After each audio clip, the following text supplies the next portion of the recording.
we were pissing neon green every day. The big ball of heat in the sky was too much. I thought there was a bear. Reality goes, yeah, fresco. That's what I'm saying.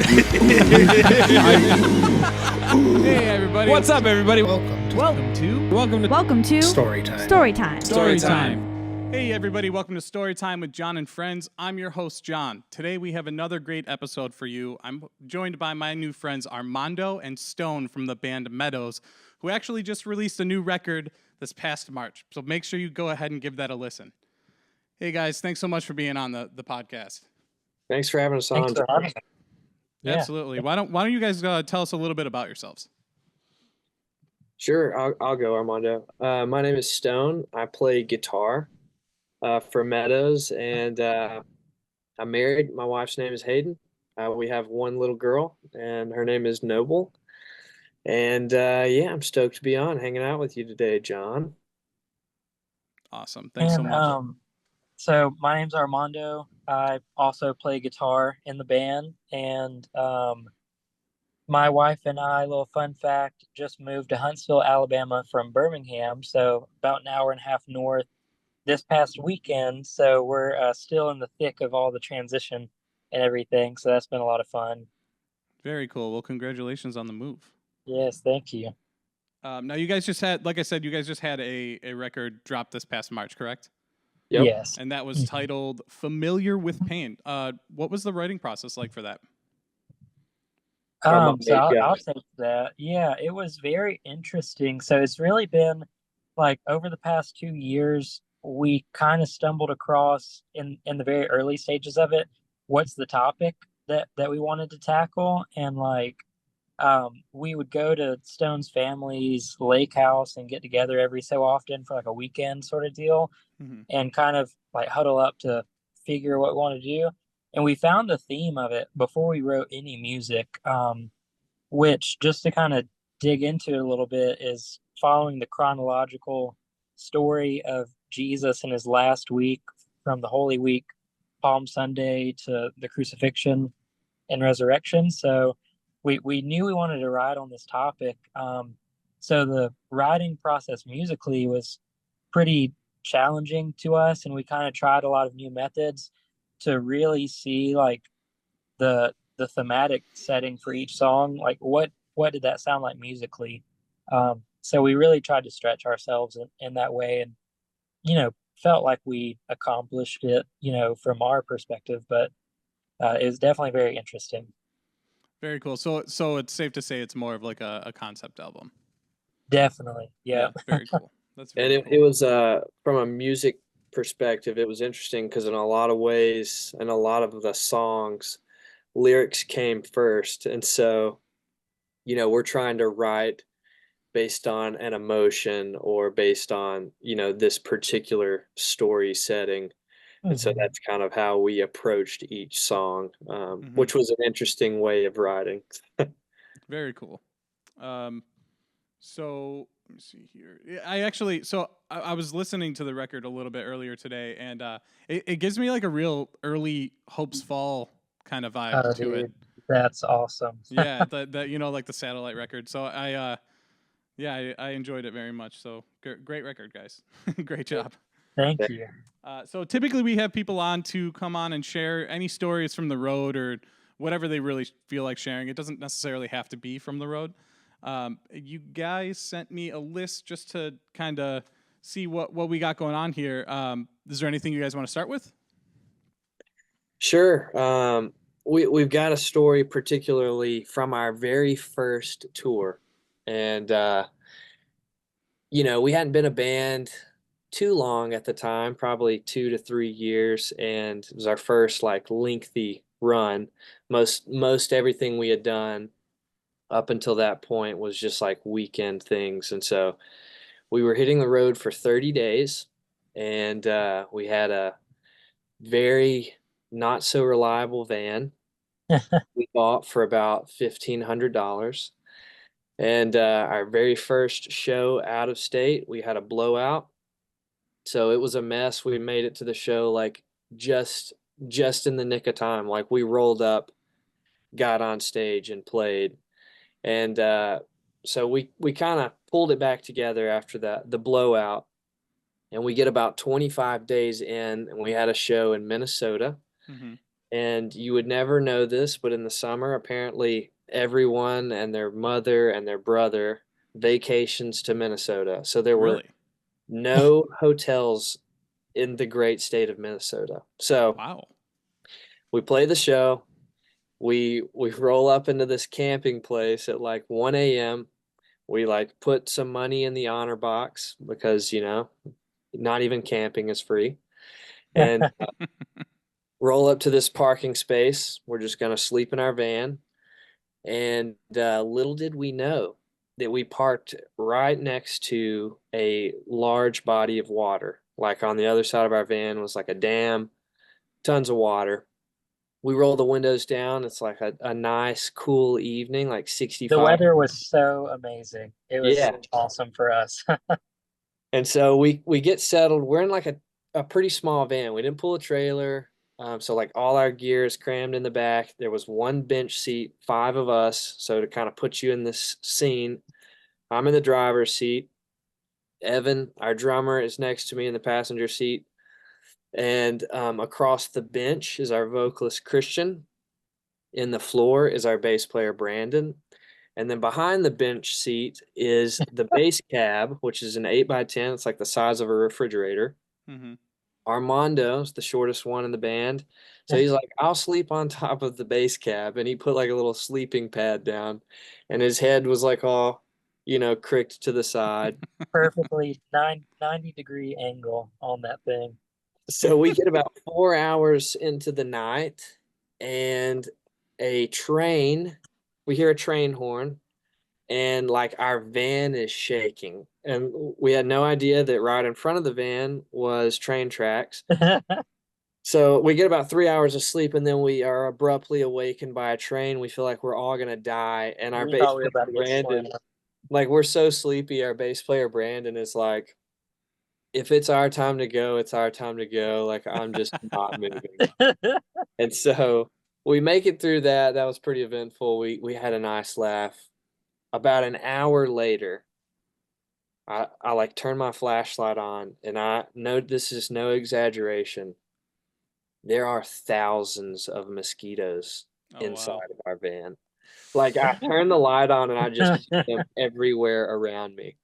And I was like, guys, wake up. And I'm like shining my light, and they're like, what are you doing? Everybody's mad that they've been woken up. And I'm like, seriously, we need to get out of the van.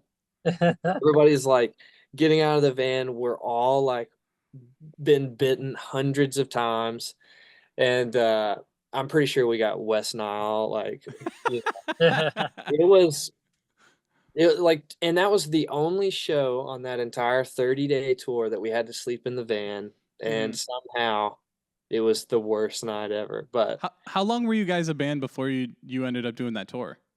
so that was in 2015, and we started playing as a group like September of 2012. Okay. So you guys were a band playing gigs for a bit before you ended up hitting Yeah, the but road. we haven't done anything to that, extent. So we were on the road just right at 4 weeks, and so Very cool. a Yeah, good and time. as far as the blowout goes, I mean, that's everybody's first tour. Something's got to happen with the van always. Every band I've ever been a part of, or like anybody I talk to, everybody has horror stories from their first tour. Most tours, there's at least one, but Yeah, yeah. and we were. I mean, part of the blowout was, we bought used tires. We were all in college, like had no money, so used tires. We brought way too much stuff. We thought we needed 20 cases of water, and we Mhm. didn't. We probably had like 500 pounds of water in the van. Wow. Yeah. But yeah, it was kind of like the Goofy movie, if you've ever seen that, where there's like pots and pans hanging everywhere, and there's like a Mhm. song playing. That was us like hitting the road, and we get 45 minutes from our home. We Right. have a blowout, skid all the way across the interstate. And it wasn't just a normal blowout. The tire wrapped around the axle. Like Oh wow. we It was a couldn't big move the blowout. van all the way out of the road. Totally crushed the axle for sure. It was like a Yeah. square. Yeah, Wow. our rim was like destroyed. It was, It was That's- scarring, to say the That's least. crazy.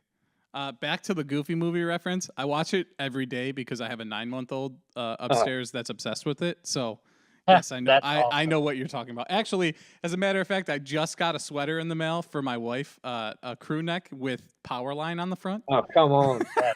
Literally just like an hour ago, I opened it. Heck yeah. Hey, well, we don't have a 9-month-old in our band. We have a 31-year-old. His name is Christian, and that's his favorite movie of all time. That makes So, sense, Yeah. in my Yeah. opinion. We watch it on Not to third every time. not to get too sidetracked, but that soundtrack is one of the greatest of Oh, all time. Yep. So that on here next here it says Armando broke a table. Now Oh, God. real quick, let me just say I'm from Buffalo. I don't know if you could tell, little Buffalo Bills there, but Bills Mafia. I hate Bills the term Mafia. Bills Mafia. I hate it. I hate Bills Mafia. I love the Buffalo Bills, season ticket holder. Hate Bills That's Mafia. But yes, we know a little bit about going through tables. So yeah, let's hear this one. So I hate to tell this story, but I will tell it from our drummer Evan, his perspective. Okay. We had just gotten done with this show, and we were staying in this one. What was the hotel, Stone? It was a Motel 6. It was the most expensive Motel 6 ever because it was next to a Six Flags. So we're staying in this Motel 6. It's super janky, and we're like the closest room to like the outer door, and the outside door doesn't close all the way, and then our door doesn't lock. So we're like, okay, we're just about to get robbed or something, and but we're so tired, we're just gonna let it slide, whatever. But we get back from the show to the room, and we're talking about like how it went that night, and I was like, guys, we just got to get into the set. We got to like, get our energy up, like this and that, go crazy. And I was sitting at the table, and I was like, Evan, you should just do some like cool drum tricks or something, like stand on your throat and start playing the drums. And he gets so flustered anytime I'm telling him like how to play drums, just joking around or something. And I was like, just do it like this, like an example. So I get up on the chair and I put one foot on the table, and it smashes in half immediately. And so the table is just scattered, like the beams are like laying on the floor, and we're just literally rolling around laughing. Yeah, and Evan just pointing at me the whole time, and to this day will not let me live it down. So Evan's favorite phrase to say now is Armando broke a table, and he just starts dying laughing. That's great. That's Yeah, funny. so he likes to give me crap about that nonstop. I'm sure it was even better because you were telling him how to play. Exactly. Yeah, and Yeah. as a drummer, I relate to that. That's funny. That is really funny. So let's hear about the homemade lasagna disaster. This was a show in Arkansas, right, Armando? Yeah.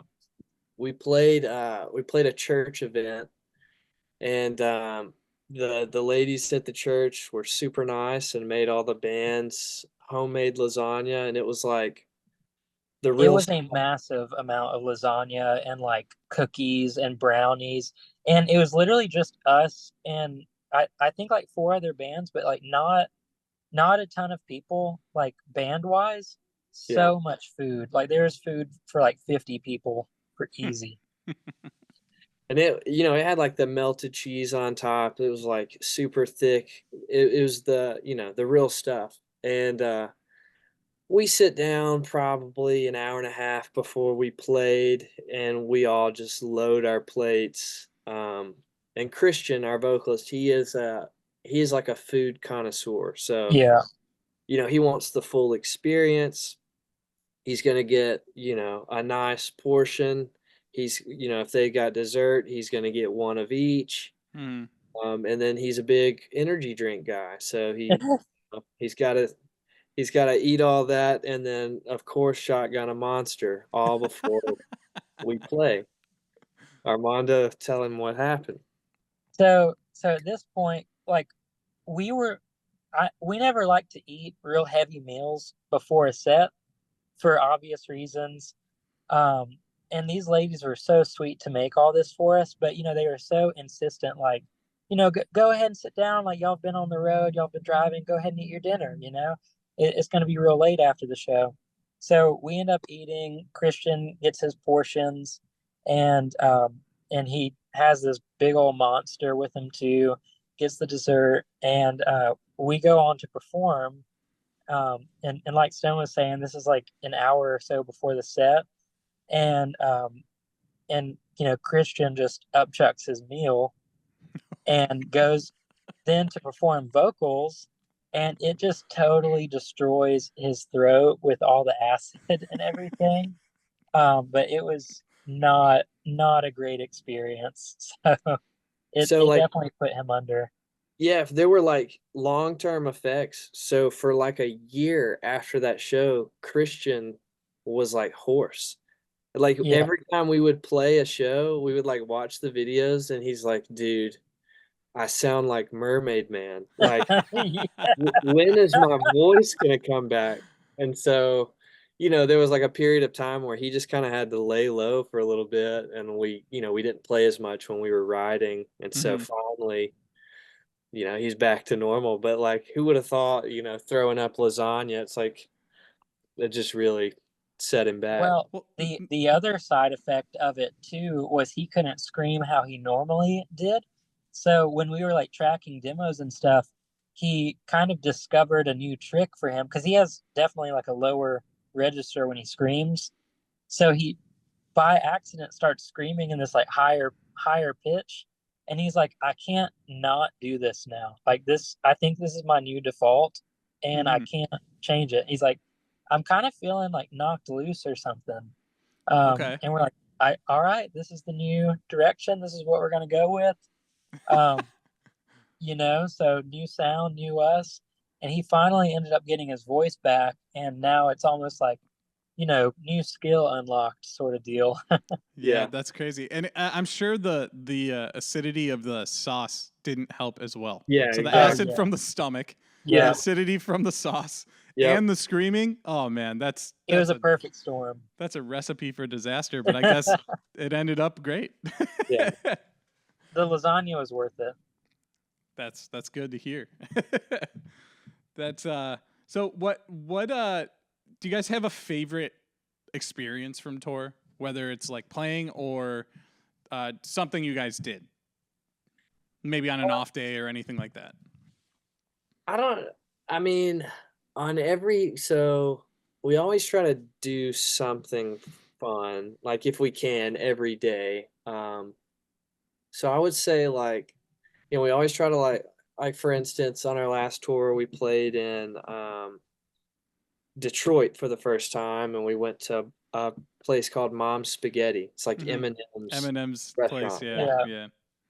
So, we always try to do stuff like that. How was it? It was just spaghetti. It's not, you can't hardly mess up spaghetti. It definitely wasn't Mom's spaghetti, but it was spaghetti. Yeah. If you like spaghetti and bread, then you're set. Yeah, because that's about it. But it was the experience, Right.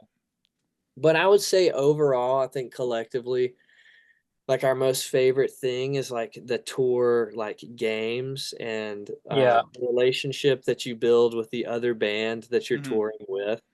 And years ago we went on tour with a band called Until We Were Ghosts, and then a band called Bungler. Bungler from Buffalo. From Buffalo. Yeah. I'm friends with those dudes, and Greg was on the show already. Oh, dude! But I've known those dudes for years. Shout out Bungler. That's a small world, guys. And so, like, just they taught us a game, the game Buffalo, which I'm sure you're somewhat familiar with. Yeah. They taught us this other game that is meant to be played with people who don't know how to play. It's called Big Blue Moon. Okay. And they taught us what are the odds. Have you ever played that game? Yeah. Yeah. And so just, us being able to take those same games and expand on them and teach other, most recently we taught God's Eyes, like all these, just funny games and the different experiences and reactions you get out of people. It's just a good time. So, do you guys play the sandwich game? Have you heard of this? Oh, Oh, you no. talking about Sandwich Smash? Yeah. I have with a friend of mine, but I don't know if everyone has. Oh Armando? man, I I have hated that not. game, but it was fun if you weren't on the receiving end. Oh, But, yeah. yeah. Armando, do you know what that is? No, I haven't. Stone has not enlightened me. So, just a quick little explanation of it. It's like, so basically, if somebody comes up to you and you have food or a drink in your hand and they say, "Hey, how's that sandwich?" and you don't respond, but this is not a sandwich, the moment you put it down, they can punch it. Oh, But there's we played also that like, in high school all the time. yeah. So Yeah. there's a bunch of like rules and stipulations and everything like that make it a little bit more of a game instead of just like running around punching sandwiches or Yeah. people's food. But yeah, it's pretty much the worst game in existence, especially when you're on tour living off of Yes. however much money you have to live off of a day. That's awful. I'm like still kind of shook that you guys toured with Bungler. That's crazy. Oh, dude, to this day, like we talk about that tour and those guys all the time. They're some of Yeah. the funniest It was people we've incredible. ever been around. So Ryan actually filled in for drums on me, or for me when I had a shoulder surgery, Mhm. and we had a tour booked and I couldn't go. So Ryan Aikenbauer actually filled in on drums for me. So That's awesome, dude. he's one of the homies. Yeah. They he's all incredible. are, honestly. Yeah. Yeah. Very, very small world. That's crazy. Let's hear about how are shorts catching on fire? Oh gosh.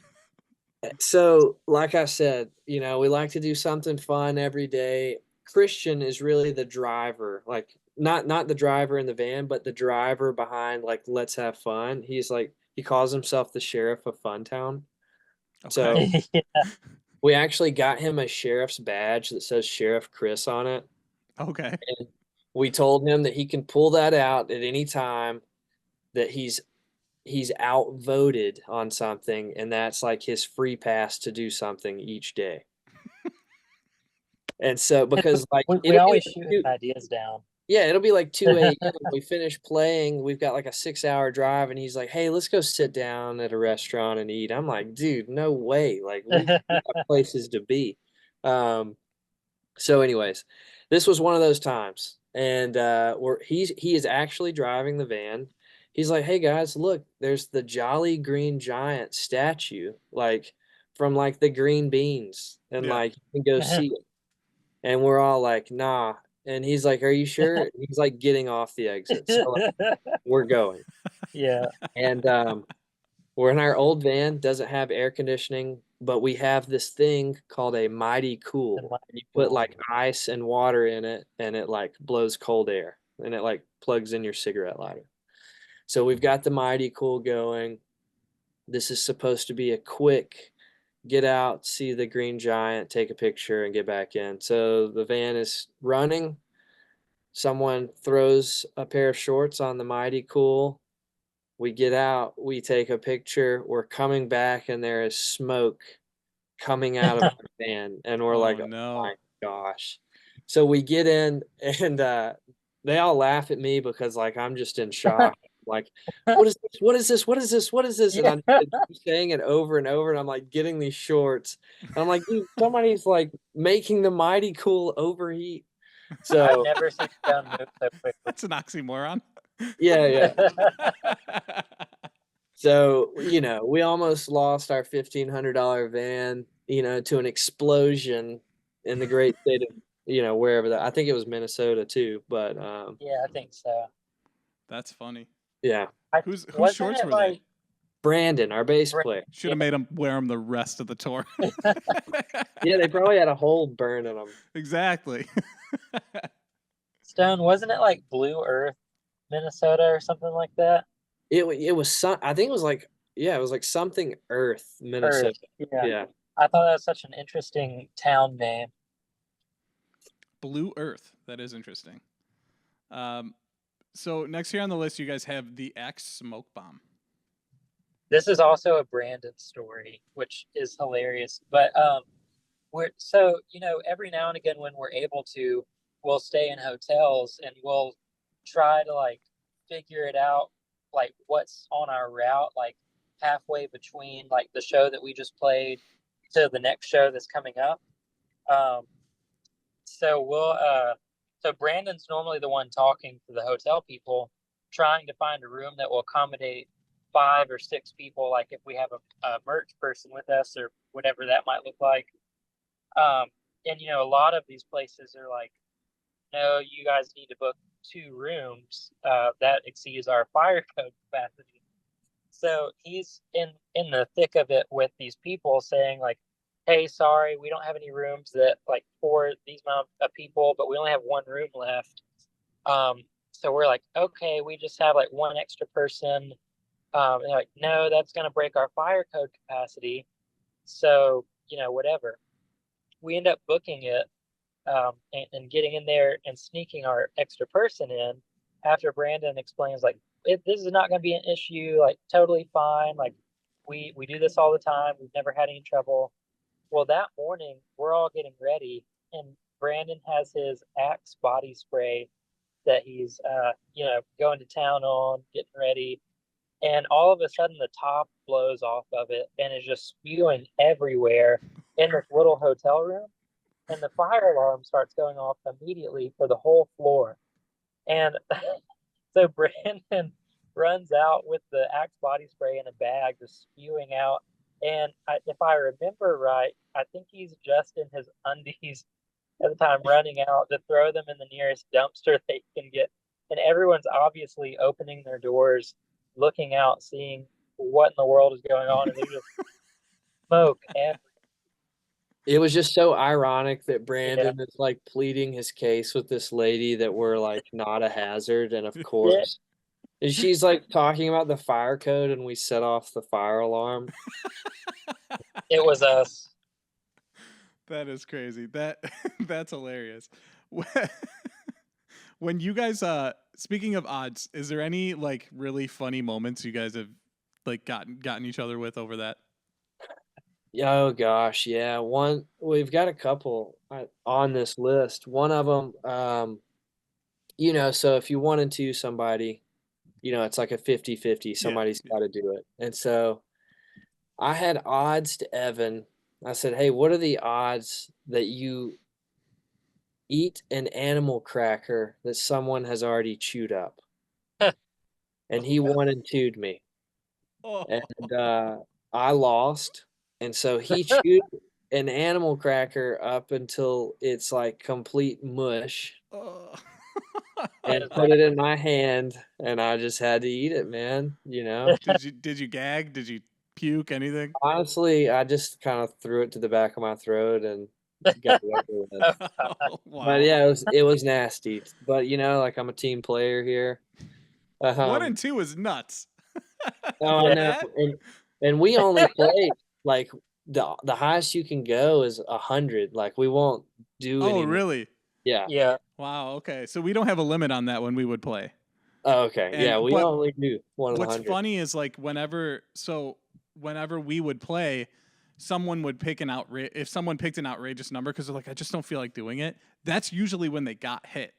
Like that's usually when they hit the same number and had to do it. Like our guitarist once was like, we were on our way back from like I don't know, it had to be about a month-long tour, and we were like in the final stretch of the drive home. It's like 2 a.m. We're in Pennsylvania, maybe 2 hours from home, and we're leaving a gas station.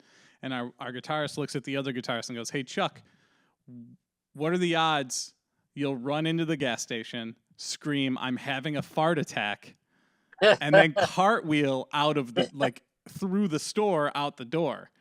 And he's like, like we're at the exit. We had to back up when they hit the same number. But he goes, I think he said like 1 in a million, and they both said like 42 or something. Oh my god! So we're not only are we dying laughing, but we have we pull up in front of this door. There's like maybe 4 people inside of this gas station at 2 a.m, and this idiot is running inside screaming, "I'm having a fart attack," doing cartwheels. That's so funny. Yeah, we've had a few of those, and Christian has had one. We oddsed him. We were like, "Hey, what are the odds during the show tonight? You take one shoe off and get everyone in the crowd to also take one shoe off for an entire song. And so he's like, "Oh, dude, I think he said like 1 in 50 or something," and we Yeah. got like we landed on the same number. And so we get like I don't know, we have like 2 songs left, and I'm like watching him, and he still hasn't done it. And so like I go up to him, I'm like, "Hey, man, don't forget." Yeah. And so before the last song, I mean, he played it off really well. He's like, he slides one foot out and he goes, "If you're a real one, you'll take one shoe off." And everyone in the crowd took one shoe off. And there's people like throwing shoes around. I'm like, dude, that wasn't even that bad. You No, that's made not it bad at cool all. somehow. Yeah, that's an easy one. I feel like that's easy if you're like this, you come up with something on the spot, and he did it even Yeah. easier. Like, Yeah, it was The fun. funny thing about it is it stemmed from this conversation of like, as a vocalist, you have so much power to like get anyone to do anything mhm. that you want. Like, because people will say, the vocalist says something, people just do it. You're like, what's the craziest thing we could get the crowd to do? And he was like, everyone throw your left shoe into the mosh pit or whatever. And we got a couple of pictures from it too, which was great. But That's funny. it worked out, you know? It just shows how many people are the sheep. You Yeah. know? Exactly. Oh, that's funny. What's the story about this Mazda? Oh god. Oh yeah, this was back in October. So I'll knock 2 stories out with this one. One of the stories on this list is Christian not being able to go on tour Mm-hmm. 24 hours before the tour starts. And he calls me like the night before we leave. Our first show is in Long Island, New York. We're in Alabama, so that's like quite a drive. He calls me at midnight and he's like, so this is technically isn't even 24 hours. It's like 8 hours before we're supposed to leave. Wow. He's like, "I've got this family emergency. I can't go on tour." And this is God's Eyes record release tour. We're like, "Hey, we cannot bail on these guys. Like, they're relying on us. Like, we're the direct support for like the first leg of the tour." And so I call our drummer, Evan, and I'm like telling him what's going on. And he's like, "Dude, we just need to drop." I'm like, "Dude, we're not dropping. Like, we're going to figure it out." And so I call this guy. At this point, it's like 1 a.m. that filled in for us like months before on guitar. And I'm like, "Hey, man, can you talk?" And he's like, "Sure." I'm just like, I just, was finishing up a movie. I was watching with my wife. What's going on? I'm like, "Hey, we leave for tour tomorrow." Or actually, I said, "We need to fill in for a tour. Could you do it?" And he was like, "Yeah, I can. When is it?" And I was like, "It starts tomorrow." And he's like, "Well, hang on. Like, let me talk to my wife." So he calls me back like 30 minutes later. He's like, "Dude, I'm in." So I was like, "Sweet. We've got to fill in for guitar." And I tried to call Armando. He did not answer. So next morning, everybody gets to my house at like 7 a.m. And Armando's like, "Dude, I got your voicemail. Like, what are we gonna do?" I was like, "Dude, Raleigh's filling in on guitar for us. Like, we're good." We get in the van. We get like 5 hours in, and our fill-in, his name's Raleigh Anderson, phenomenal guy. Shout out. He's like, "Dude, so what are we about to do?" And I was like, "Well, I think Armando's gonna do vocals, and you're gonna play guitar." And Armando's like, "All right, well, I gotta start learning the lyrics." Yeah. Yeah. And so we like made it work for, it was like 9 days or something Yeah. that Mm-hmm. we did this. And, it took a couple shows to kind of for Armando to get comfortable, but dude, he knocked it out of the park and he's filled in a couple times since then. So we like unlocked a superpower there, like we can make it without Christian to a That's degree. great. You But guys are well, all about unlocking these superpowers. Yeah, dude, exactly. we try. But yeah, the other half of this story is remind me, where are we going with this? Mazda. The Mazda. Okay, so we have a show in Chicago. Evan, our drummer, is driving. Raleigh, our fill-in, he's also 20 years old, so he's a young buck. He's like, "Hey, Evan, I'll jump out and like wave you back." So we're parallel parking here. We got a big like E350 Ford 15 passenger van.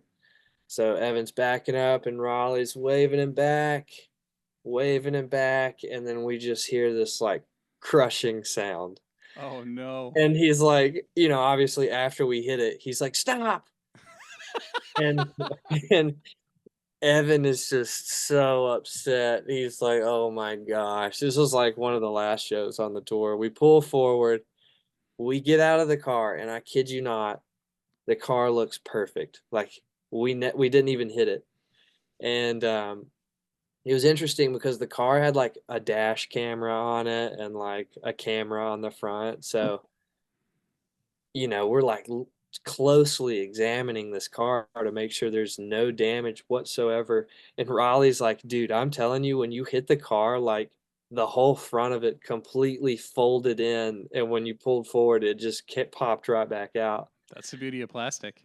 And so we like stood around to like make sure, if somebody came out, we were going to tell them. But we were pretty hesitant about just leaving our number and saying, "Hey, we hit your car," and then them find something else wrong with their car. And, Yeah. Yeah. so like if there would have been damage, we would have obviously, waited but nothing happened somehow. Wow. It was like a brand new car. I'm like, "Oh my gosh, we got so lucky."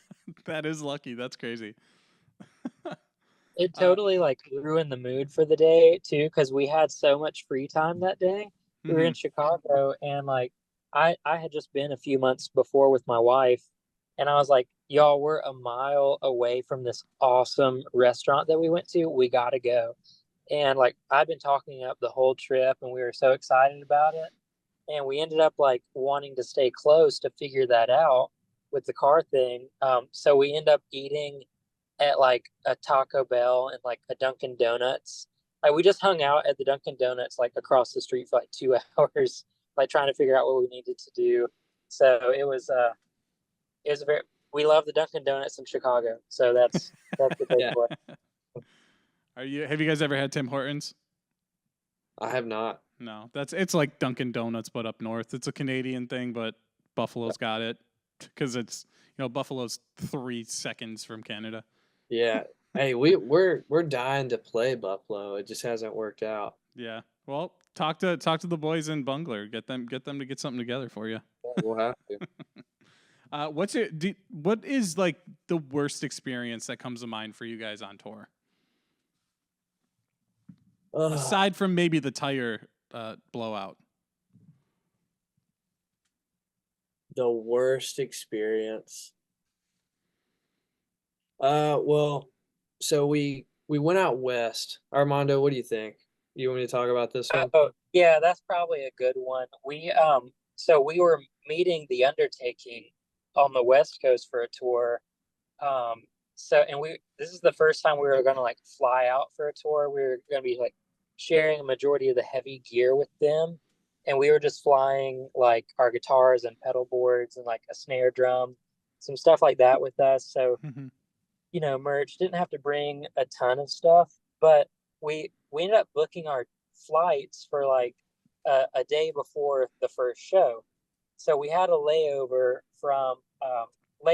in Dallas, Texas, or right, Dallas, into San Diego. Yeah. And so we get there, we take off from Birmingham, fly in, everything's going great.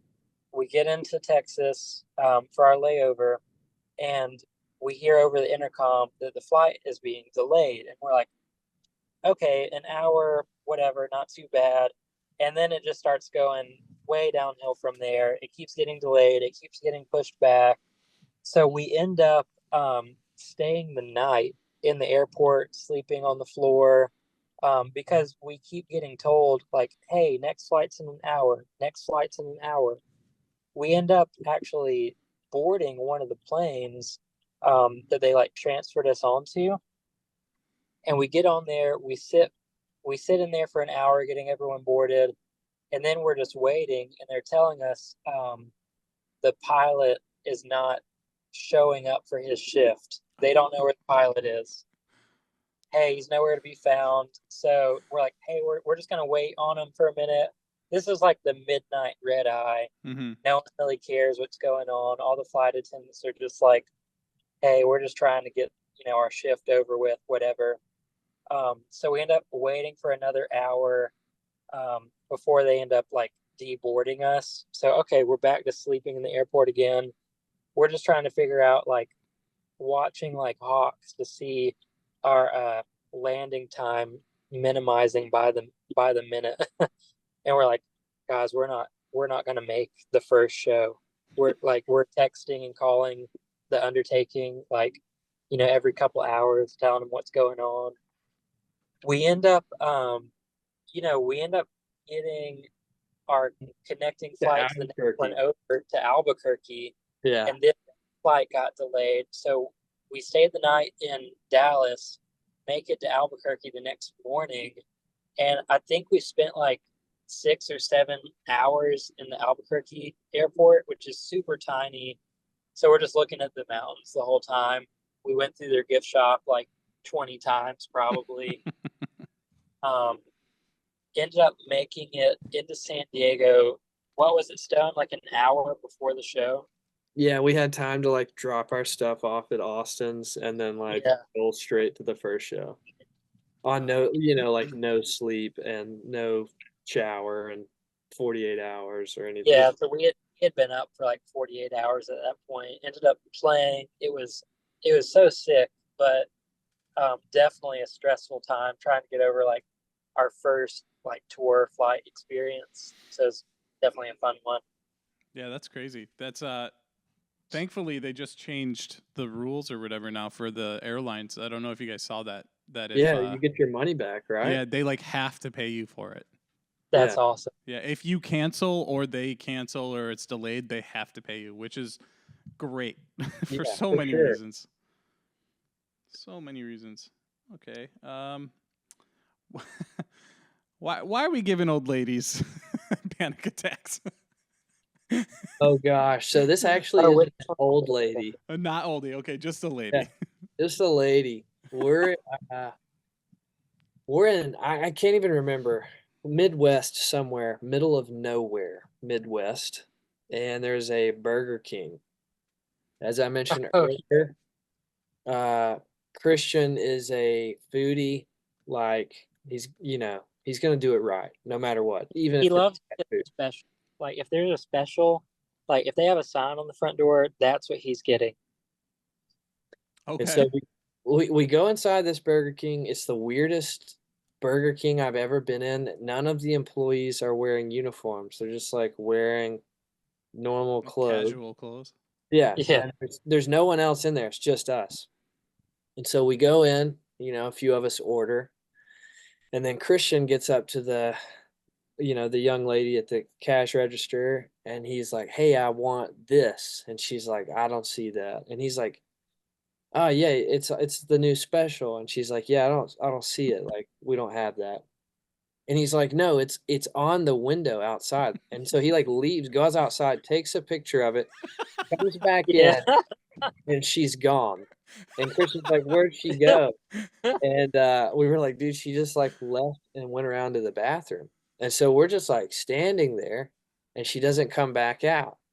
And then so like 20 minutes later, this like boy and his friend rolls up to the Burger King. They park like right outside the door. They like walk in and they go straight in the women's restroom. And they're like, there's all this commotion and they're like, she like comes out of the bathroom crying and he's like, "I've got your medicine." And so like Christian, well, we assume Christian gave this young lady a panic attack because he was being so difficult with his order. And so the joke for the rest of the tour was like, Christian gave this lady a panic attack. And just like Evan gives Armando the hard time about breaking the table. Yeah. We're like we're like somewhere ordering at Chipotle and for some reason, Evan tells the lady behind the counter, he's like, "Yeah, last time this guy ordered, he gave the lady a panic attack." And Christian's like, "Dude, stop telling people." That's funny.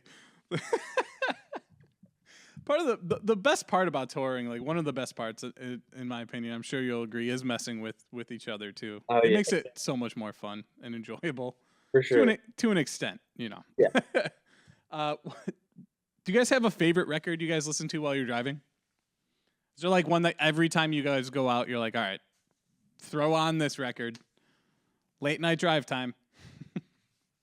Armando, what do you think? I'm trying to think. I feel like we always hit this spot in the long drive because we're kind of weird. We spend most of our time not listening to anything on the radio or any music or anything to try to make ourselves talk to each other more. Mm-hmm. But we always hit this point where we end up listening to like Disney classics or like Phil Collins like jams or like on shuffle or whatever. Oh yeah. Um, Speaking what's of, that one song, Stone? it's on the Yeah. Hercules soundtrack. The Okay. Hercules sound, yeah. Yeah, it's I think it's called like Going the Distance or something. Like Yeah. it's such a good like, you finish listening to it and you're like, man, I can do anything, We always hit the point where we That's just great. listen to that. Or we'll listen to like 80s hair metal, like, ironically, for an hour. Not being ironic, and we're like, this is so good. Like we'll just listen to Cherry Pie on repeat for like 20 times. Whenever I have the aux. But what is this We got on a last big tour creep. that went We on? got on a big creep. Decided that we were gonna listen to we decided we were gonna listen to butt rock the entire time and like make ourselves like it. And we got on a big Creed kick. We got on a big we were on a big 30 Seconds to Mars kick for a second for some reason. What else were we listening to? We had the Dad Rock like Hurt playlist going on for a while. Oh, So it depends what mood we're in. That's funny. Yeah. What's a dream tour you guys would love to do? Advent. Like, is there a band that you're like, we'd love to go out with someone crazy? Yeah, well, realistically, so we've got two probably. Realistically, I don't know how far-fetched it is. I don't feel like it's too far-fetched, but we all collectively love the band Advent. Okay. North- Yeah. Yes. Yeah. We'd love to tour with those guys. They're rippers, dude. They're so sick. Are they still touring, or did they just start up again? Or They've started playing again. I don't know Okay. that I haven't seen them like touring recently, but they've been playing recently. So we're like, that'd be Okay. tight. We'll keep, so were we'll you guys keep a big plugging fan of until we can Beloved? book it. Yes. I mean, yeah, to a degree. Some of but us. It's their vocalist plays drums for them, right? Yeah. Yeah. That's I grew up listening to that stuff too. So Yeah, for sure. So, but I guess I wouldn't say unrealistic because anything could happen. But dude, we love to tour with Under Oath. They're like, we all got into like heavy music. They were like our gateway, yeah. heavy band, and so that'd be crazy. Yeah, I think that's a lot Which of they people's. just announced their like 20th anniversary tour for their Only Chasing Safety is like starting next month, I think, or something like that. It's at the end of the year. I know they're playing Buffalo at the beginning of December. So, tell me about The Face in a Muffin. I can't tell that, Stone. I'll let you tell it. Okay, I have to tell it from like a different angle because I was in the middle of a professional sales college course on this tour. So I was like, every time we stayed somewhere, I was like doing college coursework. And so we stay with this lady in North Carolina. I think her name was Christy. I can't remember. But if that's her name, shout out Christy. And we all get inside. She like texts us. She's like, hey, I'm actually not there, but like this door is unlocked. You guys can go ahead and go in. I'll be home shortly. So we like go inside, and there were muffins that she had made, like chocolate muffins. So like I go upstairs and like go ahead and get my computer set up, and I come down the stairs to Armando. And for some reason, he has on these super short shorts. They almost look like underwear, but they're like running shorts. So that was funny. He also has his shirt off.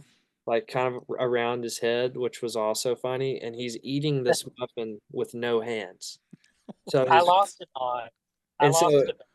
come to find out, right as like I'm walking down the stairs, I see this happening, and the lady we're staying with is also walking in. So like I'm just as confused as her, and I'm seeing the same thing as her.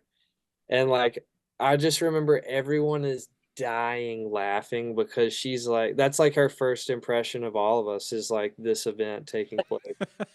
And then, of course, Armando's like, let me explain. And so he tells her about odds, and he lost in odds. What are the odds you'll take your shirt off and eat this muffin with no hands? And like, of course, this lady walks in at the same time. So No, the thing while he has about it was, chocolate all over his face. like we had been at this house for maybe like 2 hours or so, and we're like, okay, we're chilling, we're relaxing. And I was like, of course, the moment that this happens is the moment that she walks in and like is the first impression. I'm like, oh, I'm so sorry. I'm so embarrassed right now. That's funny. What was her reaction? Did she say anything? She actually just kind of ignored it, to be honest. I think she was just shocked. That's funny. Flabbergasted. Yeah, she just kind of like started talking to us, like asking us. It's like she just, I guess, didn't want to make Armando feel uncomfortable. She's like, maybe he just likes eating muffins that way. I don't know. She was a very kind host. Yeah. So definitely shout out to her. Yeah. Very cool. That's funny. Brandon unable to tour due to COVID.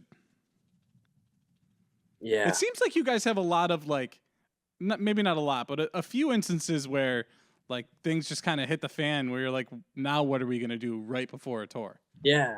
Well, this was definitely another one where he found out that he tested positive the like 24 hours prior to the day we were supposed to leave, and we were like, we have no idea what we're gonna do. Stone is definitely like the problem solver in the band. So he's calling everyone up, trying to figure out what we're gonna do. And we have a buddy that like, we play a lot of music with for fun, but he's never played any of our songs. He's an awesome bassist, but Stone ends up calling him up, and like how was that, Stone? Yeah. So, we've played shows with this guy. He's been in bands. His name's Taylor. He's an awesome dude. And I call him. I'm like, hey, dude, Brandon, can't do this tour. We leave in a couple days. Like, is there any, he's got 2 kids. He's married. He's got a full-time job. I'm like, is there any chance that like you can do this? And we're about to hit the road for a band called Idle Threat, their record release. And this was like 2021 or 2020. I think it was 2022. So like COVID was still like pretty, relevant at that time. And and so he's like, dude, let me, he's like, first, what songs are you playing? Because like I want to make sure I can learn them. So I send him the set list, and then he's like, dude, I'm in. Like, let's just get together and run through the songs. So he like comes, we run through the songs one time. I'm like, dude, how there's certain people that are just like phenomenal musicians. They can just like pick stuff up so quick, and he's one of those guys. And so of course he knocked it out of the park. But that was our first like, how are we gonna make this happen type of situation. And he had never filled in for us before. Brandon, up until that point, was the only member of the band that has never had to have a fill-in. So like we had never played with another bassist, for our music. And we just made it happen, and it worked out. But it's like, one of the just like, why did we have to go through that type of thing? Yeah, stressful for sure. Yeah.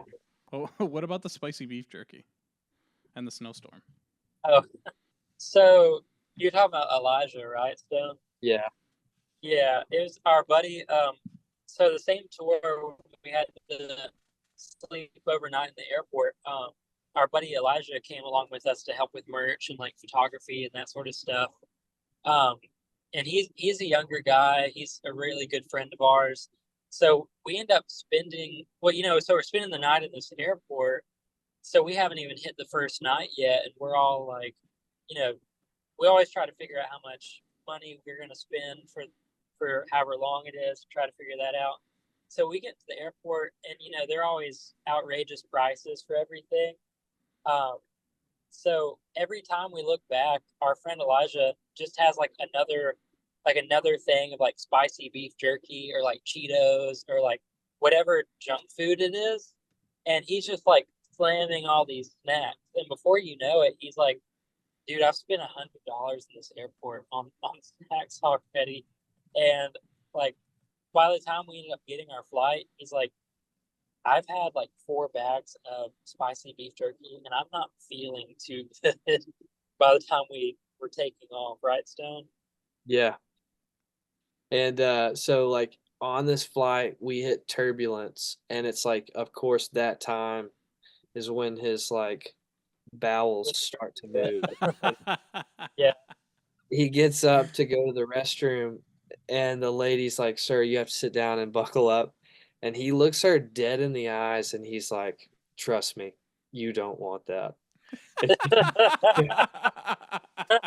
And so she like lets him go to the bathroom. And I'm like, "Dude, how did you know?" And he tells me the story, and I'm like, "Oh," and he's eating like the like spiciest. It's not even the beef jerky. It's like the Slim Jims or whatever, Okay. Yeah. Yeah. And so it just like I know his stomach was screaming. That's funny. Are they even allowed to call that meat anymore?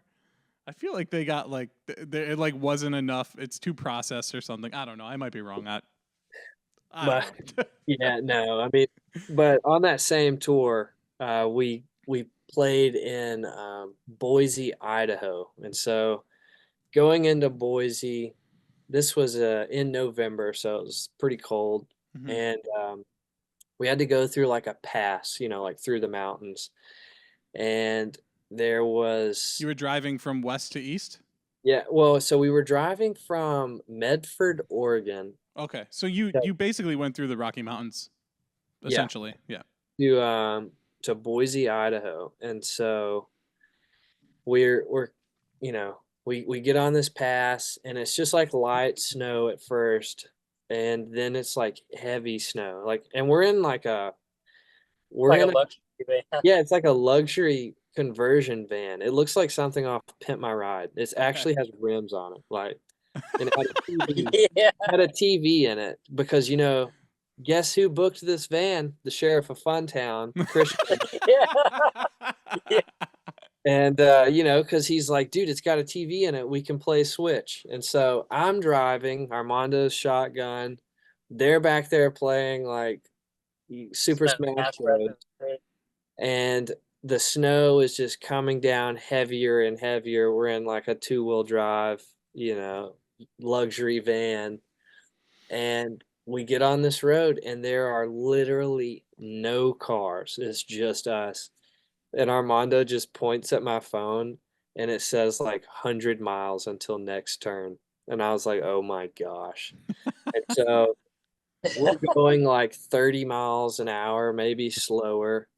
And like, we've never really driven in that kind of weather. We're from Alabama. And Mhm. so I can't help but think, I'm like, what if somebody had like, a panic, a heart attack or something? Not a single one of us know, how to do any, save somebody's life. Mhm. And so I'm like kind of getting a little paranoid. I'm driving, and all of a sudden we drive up on the Ongoing Concept. So we were on tour with them, and they live out there. And so he's like, yo, you just follow us, like drive in our, tire tracks. Like if anything happens, and there's no cell service. So that made it even worse. He's like, just drive in our, tire Yeah. track, we'll make it. And they're driving like pretty fast because they're used to it. So I'm Mhm. like even more uncomfortable. Um, but we make it out, and we've kind of gotten to a point where like, yeah, we got the hang of it. And so we have no gas, and we stop at this Dollar General. This like hooked to a gas station. It was the weirdest thing ever. So we get gas.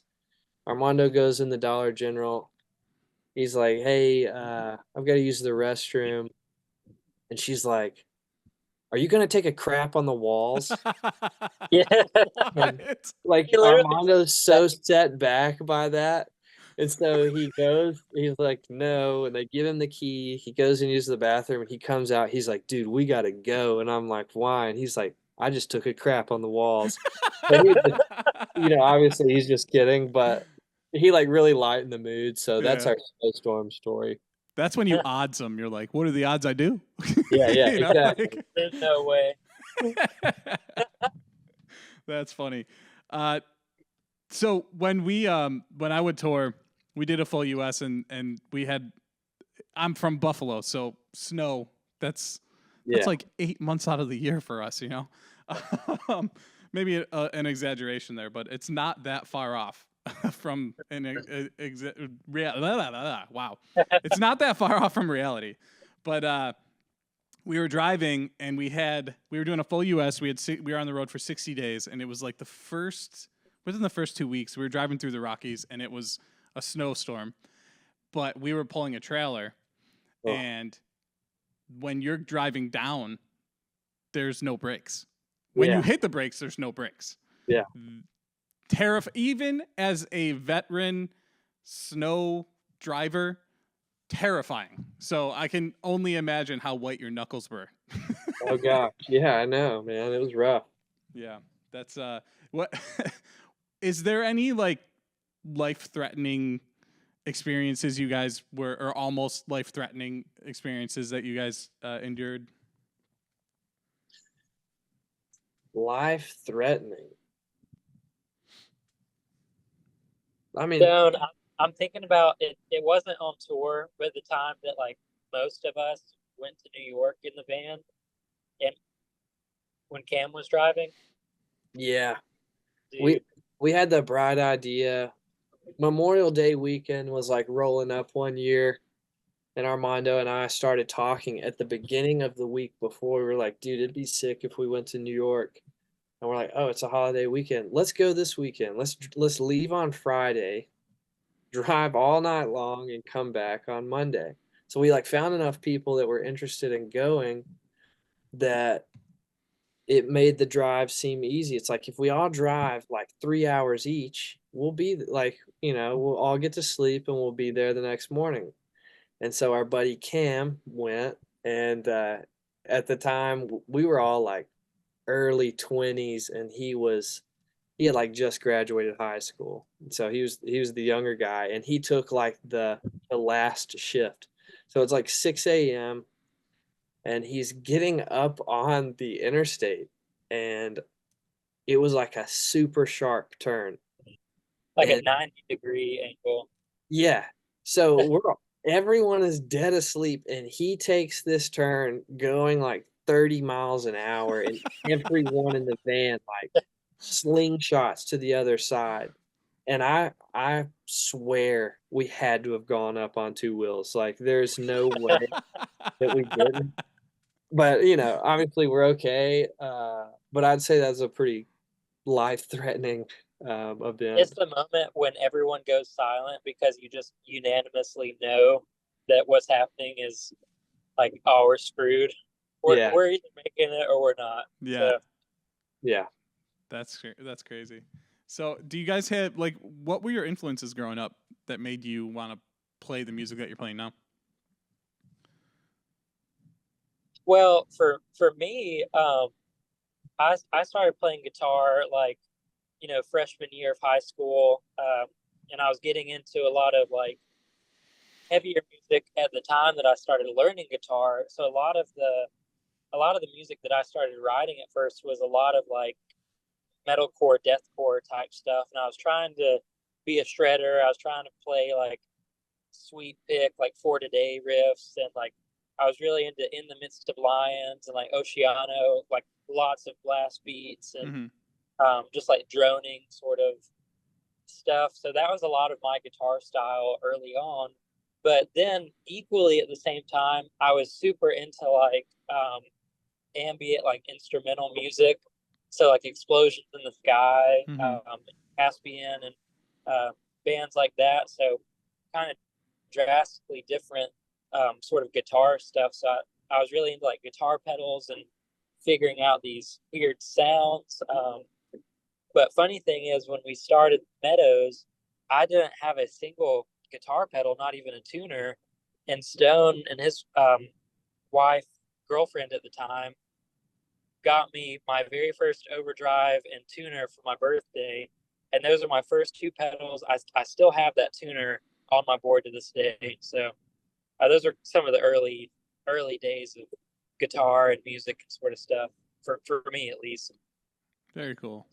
Yeah, and for me, Under Oath was that like gateway band for me. Mhm. Before Under Oath, I was in, I don't know, like fifth or sixth grade, and Fall Out Boy released From Under the Cork Tree, and I'm like, I'm like, oh, I love this. And then then I got into Under Oath, and then Brandon and we started in high school. We played in a post rock like instrumental band, and kind of like This Will Destroy You. Okay. And so there were no other shows other than hardcore shows. So we would like, it'd be like four hardcore bands and then us in the middle. And, people would leave, some people would like it. So we're like, just seeing hardcore bands all the time. Mm-hmm. And that's where, I would see people wear like Have Heart shirts. And that's where I like kind of found out about like classic hardcore and, Mm-hmm. Found out about some of the bands that are so influential on our sound today. Yeah. And I got into Have Heart, got into Defeater and bands like that really influenced the way that I play, and so That's it's kind of awesome. my story. Very cool. Christian's car getting smashed at Jack's. Gosh. We told Christian we were going to tell this story, and he said, I still get mad about this. Jack's is a local Alabama like hamburger joint, and at the it's pretty close by. There's one close by to where I live, and we all practice at my house or meet at my house before shows. And so there was a time period where if Christian was late and we had somewhere to go, we would tell him we'd meet him at Jack's because it was right next to a gas station, and we'd get gas and get like some dinner. And he hated when we would text him and say, meet us at Jack's. So this one particular time, like, hey man, meet us at Jack's. He's like, no, I'm almost there. And I'm like, dude, we've already left. And so he's like, whatever. So he meets us at Jack's. We play this event in Mississippi. It's like 3 hours away. So we're coming back the same night. We get back at like 3 or 4 in the morning, and like the workers had just gotten there to start cooking breakfast. We pull up to his car, and the entire side of it is smashed. Someone had like smashed his car and just drove away. And I'm like, we thought it was a reflection. I'm like, Christian, did somebody hit your car? He's like, no, I just think it's the way the light's hitting it. He gets out of the car and he's looking at it and he's like, oh my God, somebody hit my car. And just drove off, and Jax has no footage of it or anything. And So they have a camera pointing directly at where his car was parked. So he goes in to try to talk to them, and they're like, oh yeah, that camera just doesn't work. So it's just for look. yeah, Of course not. Why would it? we haven't made Christian meet us at Jack's since then. Yeah. Wow. That's unfortunate. Yeah. And then lastly, let's hear about Zay getting a coffee filter. Go ahead, Armando. So that's our buddy Zay has filled in for us on drums a handful of times. He's an awesome dude. Shout out to him. Also, before I get into it, he's a keys player, and he actually tracked all the piano and keys parts on our new record. So any of that stuff that you're hearing is Zay. So shout out to him for that as well. But phenomenal dude, a lot of fun to be around on tour. But we're driving around just doing stupid odds, and Zay and I are both Latino. I'm Peruvian, and he's Hispanic as well. So we're both second generation trying to learn Spanish, so we'll help each other out trying to figure out phrases. And to help ourselves remember, we'll try to come up with like stupid sentences to say. So I started asking Zay, I was like, dude, what are the odds you go into this gas station and ask this lady for a coffee filter just to like have? Like just walk, like don't buy anything, just walk up to her and ask for a coffee filter. And it kept like getting added to it. And I was like, dude, you got to ask her, what are the odds you ask her for a coffee filter in Spanish? Because like we're like, how do you even say that in Spanish? So we have like an hour and a half till we're getting on the next stop or whatever.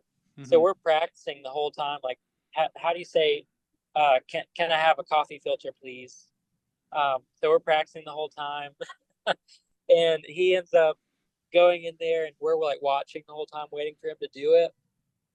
And he asked the lady for coffee. This lady very obviously does not know any Spanish. It's this older lady. So he walks up, just says it straight faced. And she just doesn't respond. She just doesn't say a single thing. And eventually she's like looking at him, she's like, what? So he's like, oh, sorry, can I have a coffee filter, please? And just like in perfect English. And she's like, I don't know if we can do that, but I'll see, like, why do you need it? Like, that's kind of weird.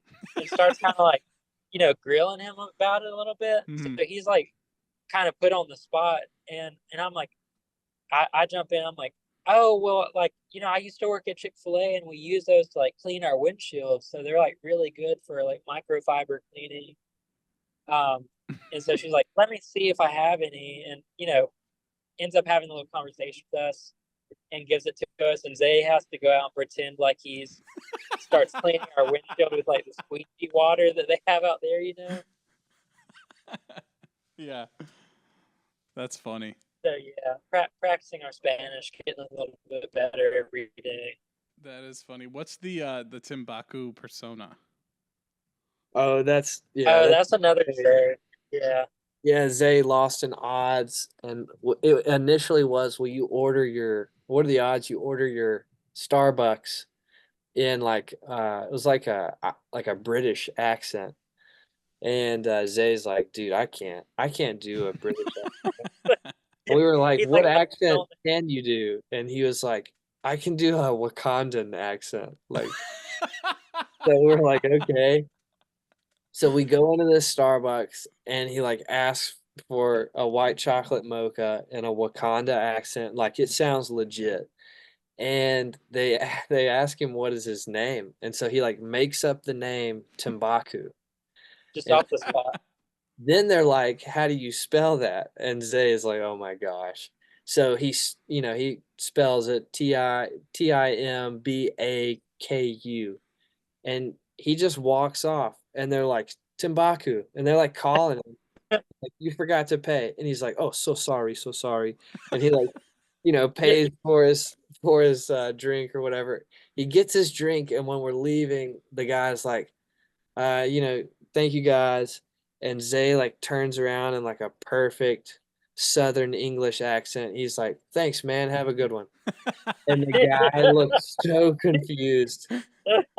Tobacco out. He does. Yeah, exactly. The little X's, like. Yeah.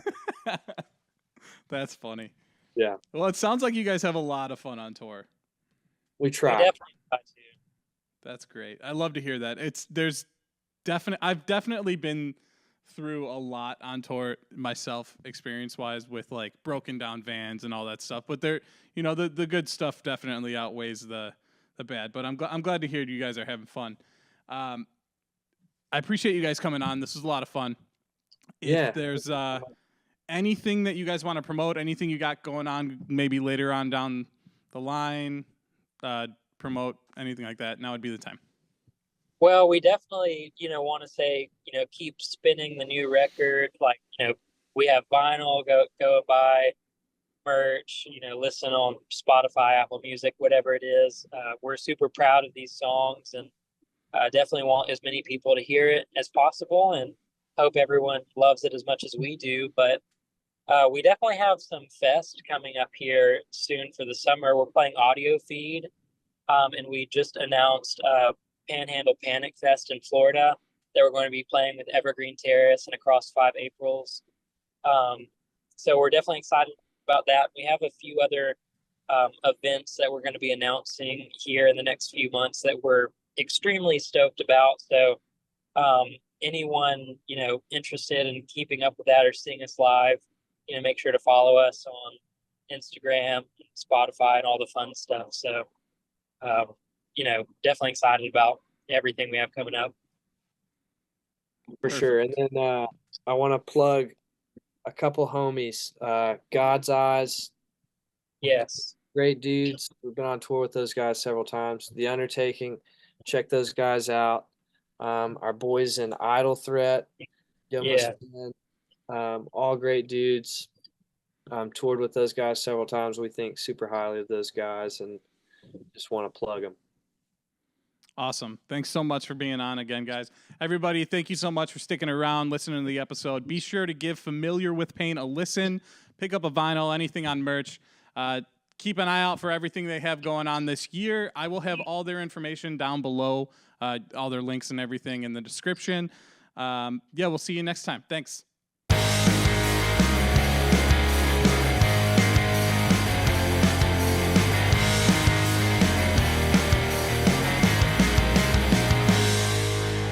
Bye, bitch.